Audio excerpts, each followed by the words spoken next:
ఇప్పటి వరకు ప్రపంచ చరిత్రలో చనిపోయి సమాధి చేయబడిన వారిలో ఏ ఒక్కరైనా తిరిగి లేచిన సందర్భాలు మీకేమైనా తెలుసా చెప్పండి.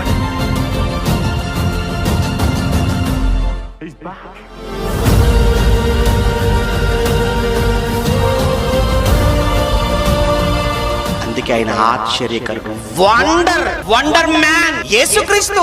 ఇది ప్రపంచంలో ఎవరండి ఆయనతో సరితూగగలిగిన, ఆయనకు సాటి అయిన మనిషి అసలు చరిత్రలో ఎవరైనా ఉన్నారా? Ever before never after. Sarileru ఎవరికి? యేసుక్రీస్తుకు. ఆయనకి ఎవ్వరు సరి రారు.